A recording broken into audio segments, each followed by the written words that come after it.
BMW।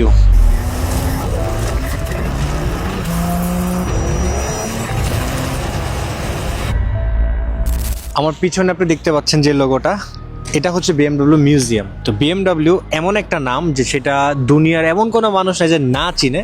ছোট বড় সবারই একটা স্বপ্ন থাকে যে বড় হলে BMW এর একটা গাড়ি কিনবে। তো এই সেই হইতেছে BMW মিউজিয়াম, যেটা ওয়ার্ল্ডের সবচেয়ে বিগেস্ট মিউজিয়াম, যেটা মিউনিকে অবস্থিত। তো আজকে আমি আসছি BMW এর মিউজিয়ামে। আর BMW যত পরিমাণ গাড়ি আজ পর্যন্ত রিলিজ হয়েছে সব জিনিস নিয়ে কথা বলতে, আর অ্যাকচুয়ালি BMW নামটা কোথা থেকে আসছে এটাও জানার জন্য। তো চলুন আজকে মিউজিয়ামের ভিতরে, আজকে সারাদিন এটার ভিতরে ঘুরবো আর এটার ব্যাপারে সব কিছু জানবো।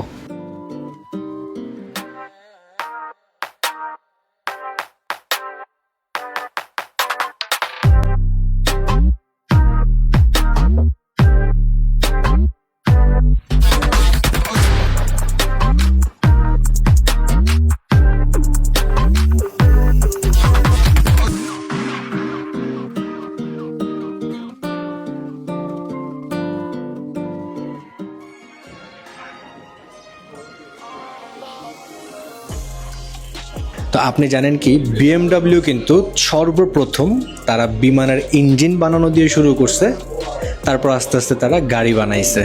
এটা হচ্ছে আপনার BMWর যত পরিমাণ বাইক ছিল প্রত্যেকটা মোটর বাইকের সিরিজ অনুযায়ী। BMWর 1925 সালের সর্বপ্রথম বাইক, এরপরে আসতেছে 1929 সালের এই বাইকটা রিলিজ হয়। এটা হচ্ছে BMWর R2 মডেল, যেটা 1931 সালে আসছিল। এটা হচ্ছে BMWর R18 বাইক, যেটা 1800 সিসির বাইক ছিল, 2020 সালে আসছে। এটাই হচ্ছে এখন পর্যন্ত BMWর সবচেয়ে লেটেস্ট বাইক। এই যে কারটা আছে এটা কিন্তু BMW একটা রেসিং কার, যেটা 1938 সালে বানানো হয়। বাট এই কারটা সবচেয়ে লাইটেস্ট ওয়েটের কার ছিল, যেটা আপনার পুরো মানে অ্যালুমিনিয়াম দিয়ে বানানো। আর সামনে দেখতেছেন লেদারের ট্রাঙ্ক বানানো পুরোটা, বাট অ্যাকচুয়ালি কিন্তু এটার ভিতরে কিন্তু কোনো ট্রাঙ্ক না, এটা কিন্তু ইঞ্জিন। আর এটা পুরোটা ইঞ্জিন ছিল ওই টাইমে। ভিতরে দেখা মনে হইতেছে যে মানে দুইজনের বেশি বসা যাবে না। এটা হচ্ছে 1982 সালে সর্বপ্রথম এই গাড়িটা ব্যবহার করছিল BMW তাদের ফর্মুলা 1 রেসিংয়ের জন্য। একটু আগে যে ফর্মুলা 1-এর যে রেসিং কারটা দেখলেন BMWর, ওই গাড়িরই এটা হচ্ছে ওই মোটরটা, যেটা ফর্মুলা 1-এর রেসিং কারে ইউজ হয়েছিল। যে মোটরটা অলমোস্ট কার্বন ফাইবার দিয়ে বানানো। এটা হচ্ছে BMW ব্র্যান্ডের আপনার 320i, যে 2005-এর যে মডেলটা ছিল ওই মডেলের ইঞ্জিনটা। বাট BMW প্রত্যেকটা ইঞ্জিনের সবচেয়ে বেস্ট পার্ট হইতেছে ওরা উপরের জিনিসটা পুরোটা কার্বন ফাইবার ইউজ করে। এটা হচ্ছে 320-এর ইঞ্জিন, যেটা 2005-এর তৈরি ছিল। আর এটা হচ্ছে আপনার 2001-এর BMW পাওয়ার ইঞ্জিন। এটা হচ্ছে 1999 সালের BMWর আরেকটা F1 রেসিং কারের আপনার V12 ইঞ্জিনের মোটর, এটাও কার্বন ফাইবার দিয়ে তৈরি। আর অ্যাকচুয়ালি এই সিরিয়ালে যতগুলো ইঞ্জিন দেখতেছেন আপনি, এই সবগুলো ইঞ্জিনই কিন্তু আপনার মানে BMW আজ পর্যন্ত যত পরিমাণ গাড়ি ওরা রিলিজ করছে প্রত্যেকটা গাড়িরই এক একটা ইঞ্জিন এই জায়গায় তৈরি। বাট এটা প্রথম থেকে শেষ পর্যন্ত আস্তে আস্তে সবচেয়ে ওল্ডেস্ট ইঞ্জিনে গেছে। এখন আছে সবচেয়ে ইন্টারেস্টিং পার্টে।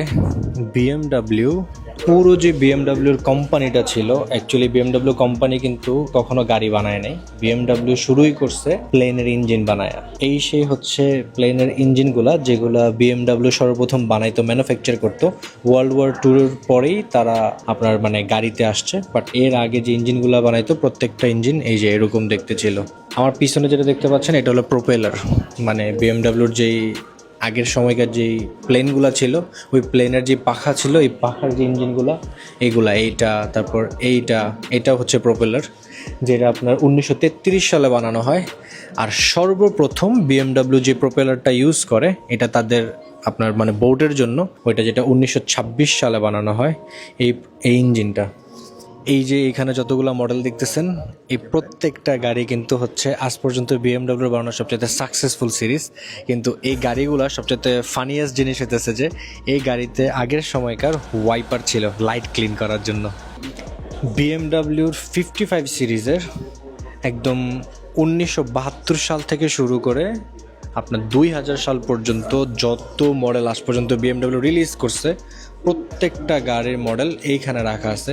বাট একটা জিনিস আপনি খেয়াল করে দেখবেন যে বিএমডব্লিউ যে গ্রিলগুলো আছে ওই গ্রিলগুলো কিন্তু নর্মালি আপনার সব প্রথম যখন রিলিজ হতো অনেক ছোটো ছিল, এটা আস্তে আস্তে আস্তে আস্তে আস্তে আস্তে এখন বড় হইতেছে, জানি না আরও কত বড় হবে, আর এটা দিন দিন বড়ই হইতেছে এই গ্রিলগুলো।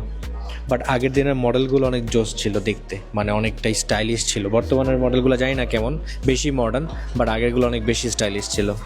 আমার পিছনে যে আর্টওয়ার্কটা দেখতে পাইতেছেন এটা হচ্ছে বিএমডব্লিউর আজ পর্যন্ত টোটাল 109 বছর বয়সে যত পরিমাণ গাড়ির মডেল ওরা রিলিজ করছে প্রত্যেকটা মডেলের লোগো দিয়ে এটা বানাইছে, যেটা 1970 থেকে 2010 পর্যন্ত এখানে আছে। বাট অ্যাকচুয়ালি কিন্তু বিএমডব্লিউ প্রতিষ্ঠানের শুরুই হয় 1916 সালে, যেটা বর্তমানে 109 বছর হয়ে গেছে। বাট ওরা 1970টা কানেক্ট করে কারণ গাড়ির জন্য। বাট 1916 সালে যখন বিএমডব্লিউ আসছিল তখন কিন্তু আসছিল আপনার প্লেনের ইঞ্জিনের জন্য, যেটা আমি একটু আগেও বলছি। এই যে আমার পিছনে যে লোগোগুলো দেখতেছেন এটা হচ্ছে 1917 থেকে, এটা হচ্ছে বিএমডব্লিউর ফার্স্ট লোগো। আর একবারে 2020-এ যেটা ডিজিটাল লোগো এই পর্যন্ত আসছে। বাট এই লোগোটার যে কালারটা দেখতে পাচ্ছেন, যে ভিতরে যে ব্লু অ্যান্ড হোয়াইট, জানি এটা কোত্থেকে আসছে। অ্যাকচুয়ালি বিএমডব্লিউ পুরো যে নামটা বায়ারিশে মোটরেন ওয়ার্কে, এই নামটা হচ্ছে আপনার নেওয়া এখানকার বারবেরিয়ান যে স্টেট ছিল জার্মানির মিউনিক, যেই বারবেরিয়ান স্টেটটা, এই বারবেরিয়ার অ্যাকচুয়ালি মেইন যে ফ্ল্যাগটা, ওই ফ্ল্যাগটার কালারটাই কিন্তু আপনার ব্লু অ্যান্ড হোয়াইট। তো ওই পতাকা থেকে ইন্সপায়ার হয়ে বিএমডব্লিউ এই পতাকাটা ইউজ করে, কারণ বিএমডব্লিউর জন্ম এই বারবেরিয়া স্টেটের মিউনিকেই, যে কারণে ওরা এই ফ্ল্যাগটা ওরা বাইছা নিচ্ছে। এই হচ্ছে বিএমডব্লিউর ফ্ল্যাগের স্টোরি। এইগুলো হচ্ছে বিএমডব্লিউর RS500-এর রোড রেসিং, যেগুলো আমার সামনে যেটা দেখতেছেন অরেঞ্জ কালারের, এটা হচ্ছে RS500, পিছনেরটাও হচ্ছে RS500, এই পাশের যেটা দেখতেছেন এটা হচ্ছে RS51। দেখবেন এটার ভিতরে বসলে না এটা বাতাস দেয়।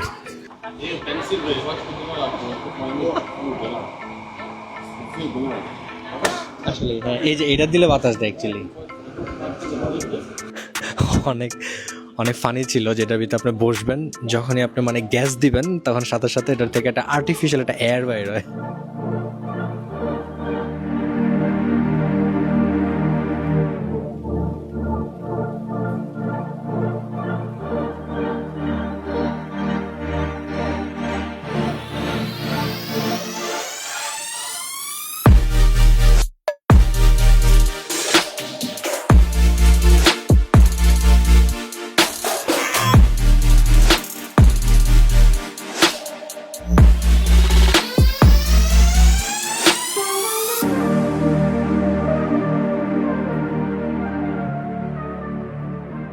এই যে গাড়িটা দেখতেছেন এটা হইতেছে বিএমডব্লিউর আলটিমেট সুপার কার, আর যেটা হচ্ছে ফিউচারিস্টিক।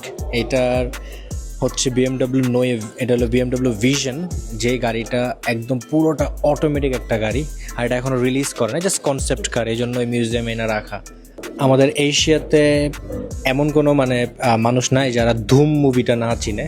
তো এই ধুম মুভির যে বিএমডব্লিউ যে বাইকটা অ্যাকচুয়ালি ব্যবহার করা হয়েছে, ওই বাইকের ইঞ্জিন হইতেছে এই সেটা টার্বো ইঞ্জিন, যেটা V12-এর।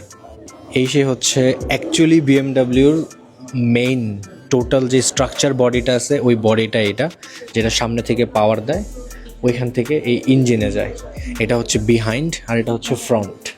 আসলেই দারুণ। তো মাত্র যে কাগজটা দেখলেন এটা হচ্ছে আপনার বিএমডব্লিউ 1923-তে যখন বিএমডব্লিউ যারা ওন করতো তাদেরকে সার্টিফিকেট দেওয়া হতো। তো এটা হচ্ছে ওই সার্টিফিকেটের একটা কপি। এটা হচ্ছে বিএমডব্লিউর সর্বপ্রথম ইলেকট্রিক ইঞ্জিন, যেটা 1972-তে অলিম্পিকের সময় রিপ্রেজেন্ট করা হয়। বা সবচেয়ে মজার জিনিস হচ্ছে এটার ভিতরে টোটাল 8টা মানে 24 ভোল্টের বড় বড় ব্যাটারি লাগায় তখনকার টাইমে এই ইলেকট্রিক মানে ওয়াগনটা বানানো হয়েছে। দারুণ না গাড়িগুলা? এগুলো হচ্ছে আপনার বিএমডব্লিউর ফার্স্ট রোডস্টার গাড়ি। ওই টাইমে এই গাড়িগুলা এত সাকসেসফুল হয়েছিল যে মানে ওরা প্রত্যেকটা মডেল দেখবেন এইভাবে বানায় ফেলছিল ওই সময়কার জন্য। বাট মজা হচ্ছে যে মানে এইখানে মাত্র 2 জন বসা যায়, 2টাই সিট, এর বেশি না। বাট গাড়ির সামনের ইন্টেরিয়র ডিজাইনগুলো কি মানে অনেক হ্যাভি একটা ইন্টেরিয়র ডিজাইন ছিল আগের সময়তে। এই গাড়িটাও দারুণ, ব্ল্যাক কালার। এটাও সেম, জাস্ট কালারটা ডিফারেন্ট। বিএমডাব্লিউর একটা ইন্টারেস্টিং একটা কনসেপ্ট আমি আপনাদেরকে দেখাই। বিএমডাব্লিউ জেড সিরিজের এই যে লাল গাড়িটা দেখতেছেন, এই লাল গাড়িটা কিন্তু এত ফেমাস হয়েছে যে মানে এটা নর্মালি ওয়ার্ল্ডে মনে হয় সবচেয়ে বেশি বিক্রিও হয়েছে বিএমডাব্লিউর ভিতরে এই গাড়িটা। বাট এই গাড়ির যে সামনের এই হেডলাইটগুলো এত ছোট ছিল যে মানে গভর্নমেন্ট তখন অনেকটা রেস্ট্রিকশন লাগাই দিয়েছিল, কারণ বড় হেডলাইট লাগতো। এই জন্য বিএমডাব্লিউ নতুন একটা আইডিয়া বাইর করছে। ওরা কী করছে, এই জায়গায় ওই যে ব্লিঙ্কিং আইয়ের মতো হেডলাইট বানাইছে, যে মানে যখন বিএমডাব্লিউ গাড়ি স্টার্ট করা হয়তো অটোমেটিক সেন্সরের জন্য এটা মানে দাঁড়ায় যেত, এই যে বড় বড় হেডলাইটগুলো বেরিত। তো ওই কনসেপ্টের জন্য এই গাড়িটা অনেক বেশি ফেমাস হয়েছিল তখন। বিএমডাব্লিউ সবসময় কিন্তু তার নিজেদের গাড়ি বানাইতো, বাট ফার্স্ট টাইম বিএমডাব্লিউ ইসিতা নামের একটা রেফ্রিজারেটর কোম্পানি ছিল, যে কোম্পানির সাথে মার্চ কইরা এই গাড়িটা বানাইছিল। জানি না মানে কেন বানাইছে ওরা এই গাড়িটা বা কী জন্য বানাইছে, বাট এই গাড়িটা অনেকটাই দেখতে ফানি। আমি আপনাদেরকে দেখাই যে কতটুকু ফানি গাড়ি, যে মানে ওরা 1955 সাল থেকে 1957 সাল পর্যন্ত এই গাড়িটা বাজারে ওরা ছাড়ছিল, এক সিলিন্ডারের গাড়ি।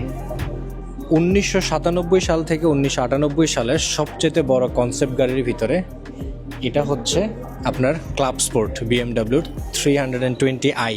এই গাড়িটা এত পরিমাণ সোল্ড হয়েছিল যে এখন পর্যন্ত এই গাড়ি আপনার মডিফাই করার জন্য, কাস্টমাইজ করার জন্য এই গাড়িটা বিখ্যাত। এটা হচ্ছে আপনার বিএমডাব্লিউর এম সিরিজের গাড়িগুলো, যেগুলো ওই টাইমে স্পোর্টস কারও আসছিল। বাট গাড়ির সবচেয়ে এই জিনিসটা আমার কাছে মানে আশ্চর্য লাগে, বিএমডাব্লিউ যতগুলো গাড়ি নর্মালি বানাইছে প্রত্যেকটা সামনের জায়গাগুলো অনেক বড়, বাট পিছনে কোনো জায়গা নেই, বা অনেক ছোটো ছোটো জায়গা। বাট এই গাড়িটা আসলে অনেক ফ্যাসিনেটিং। এই গাড়িটা কিন্তু দেখতে মানে একটু ল্যাম্বরগিনি একটা ফিলিংও আসে। বাট এটাই ডিবেট যে মানে ল্যাম্বরগিনি আগে আসছিল না বিএমডাব্লিউ, এটা আমি জানি না। আপনারা যদি জানান আপনারা কমেন্ট বক্সে আমাকে লিখে জানাবেন। এটা হচ্ছে বিএমডাব্লিউর এম সিরিজের ইঞ্জিন, আর এই হচ্ছে বিএমডাব্লিউর এম সিরিজের গাড়ি, যেটা বিএমডাব্লিউর M3 GTS। বিএমডাব্লিউর এম সিরিজ আপনারা সবাই চেনেন, যেটা মানে সবচেয়ে বেশি মানুষের ফেভারিট গাড়ি আর সবচেয়ে বেশি ফেমাস, কারণ এম সিরিজ একমাত্র টার্বো ইঞ্জিনের জন্য বেশি ফেমাস। এই এম সিরিজে যতগুলো গাড়ি আছে এটার থেকে সবচেয়ে মজার জিনিস হচ্ছে যে বিএমডাব্লিউ আজ পর্যন্ত সবচাইতে বেশি আপনার যে কালারফুল গাড়িগুলো আছে, বিভিন্ন কালারের গাড়ি যে বাইর করার জন্য, এটা হচ্ছে এম সিরিজ, যেটা এইটা M3 স্পোর্টস গাড়ি, যে গাড়ি আজ পর্যন্ত সবচেয়ে বেশি কালার করছে। হ্যাঁ, কতগুলো কালার করছে এই গাড়িটা। এগুলো হচ্ছে বিএমডাব্লিউ স্পোর্টস কার্স, যেগুলো রেসিংয়ের সময় ইউজ করা হতো। গাড়িগুলো কি হ্যাভি, আপনি ভিতরে দেখতেছেন।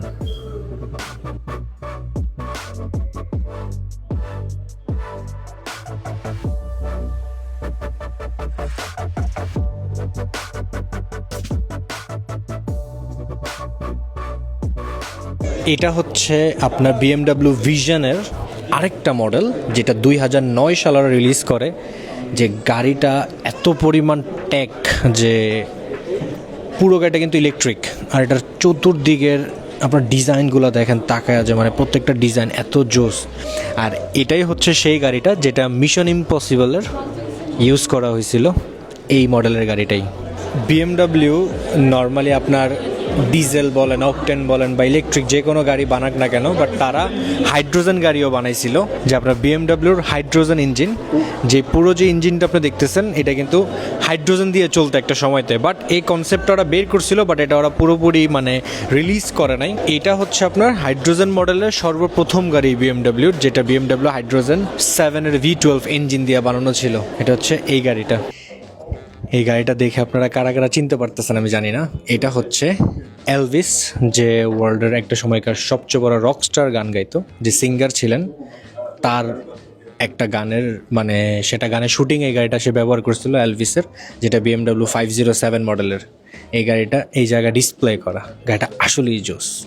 আজকে টোটালি বিএমডাব্লিউ মিউজিয়ামে আমি যতটুকু পারছি আপনাদেরকে দেখানোর ট্রাই করছি। তো এটাই ছিল সর্বশেষ পার্ট, যেখানে আমরা এখন এখান থেকে বের হয়ে যাব। তো এই ছিল, আপনাদের যদি বিএমডাব্লিউ মিউজিয়ামটা যদি ভালো লেগে থাকে তাহলে আমাকে কমেন্ট বক্সে লিখে জানাবেন এমন আর কোন কোন ধরনের মিউজিয়ামের ভিডিও আপনারা দেখতে চান। তো সবাই ভালো থাকবেন, আবার দেখা হবে অন্য কোনো ব্লগে। টাটা।